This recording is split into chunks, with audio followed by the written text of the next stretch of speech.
ஹரிவூ மகா காளி. பொழுது புலர்ந்ததும் முருகனுடைய வேலாயுதத்தை கையில் ஏந்தியபடி பயபக்தியாய் விஜய் அவர்கள் திருச்செந்தூரில் வழிபடும் காட்சிகளைக் கண்டு தமிழகம் ஒரு அதிர்வையும் ஆனந்தத்தையும் எதிர்கொண்டது. இதுதான் உண்மையான மதசார்பற்ற மனோநிலை.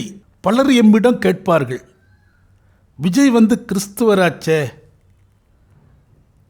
இப்படி நீங்கள் எல்லாம் போய் ஆதரிக்கலாமா என்று கேட்பார்கள்.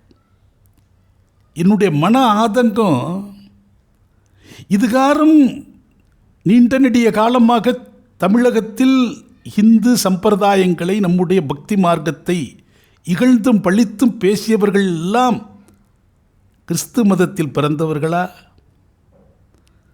நம்மிடமிருந்து வந்தவர்கள்தானே. ஏதோ தவிர்க்க முடியாமல் ஆலயத்திற்குள் சென்றாலும் அங்கே தருகிற பிரசாதத்தை பலர் முன்பாக அப்படி அழித்து, அதை அலட்சியப்படுத்தி அவமானப்படுத்தி அதை சகித்து கொண்டு பழகியவர்களுக்கு இந்த விஜயனுடைய இந்த காட்சி பரவசம் தருகிறது. 200 கோயிலுக்கு மேலே நாங்கள் இடிச்சிருக்கிறோங்க என் பீரியடில் என்று சொன்னவர் என்ன கிறிஸ்துவரா? அவரும் இந்து தானே. கிறிஸ்துவர் அவர் வந்தார்னா அப்படின்னு கேட்குறாங்களே. ஏற்கனவே இருக்கிறவர்கள்லாம் என்ன செய்தார்கள்? இந்த ஒரு சார்பு மனோநிலை, ஏற்றத்தாழ்வு மிகுந்த ஒரு பாங்குகள் நீங்குவதற்கு யாரோ ஒருத்தன் வரட்டும்பா.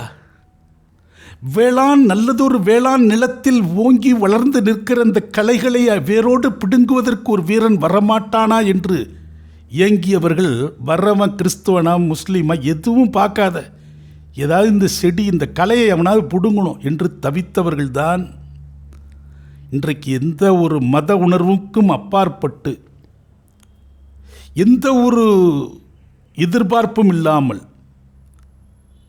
அங்கொன்றும் இங்கொன்றுமாக தற்போது கேள்விப்படுகிறோம். ஒரு ஓட்டுக்கு 8000 ரூபா கூட கொடுத்துருக்குறாங்க தமிழ்நாட்டில். 8000 பணமாக கொடுத்துருக்கிறார்கள். நாங்கள் நல்லாட்சி பண்ணோன்னு சொல்லி பணம் இவ்வளோது கொடுக்கப்பட்டிருக்கிறதே. செவிவழி செய்திகள் தான்.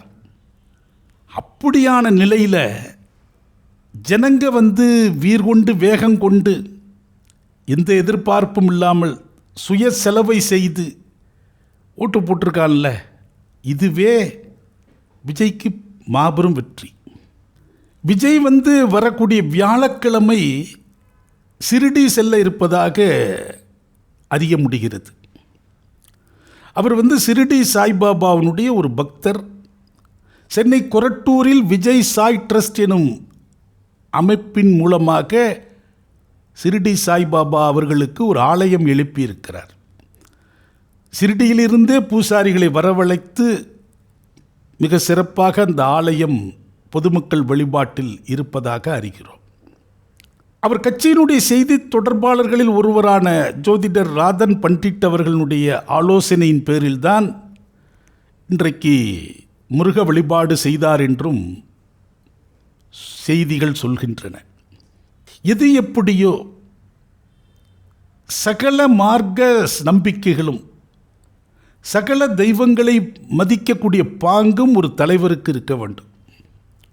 இந்த செயல்களை, இந்த மாதிரி வழிபாடுகளை அவர் தேர்தலுக்கு முன்பாக செய்திருந்தால் ஓட்டுக்காக போடுற நாடகம்னு விமர்சனம் வந்திருக்கும்.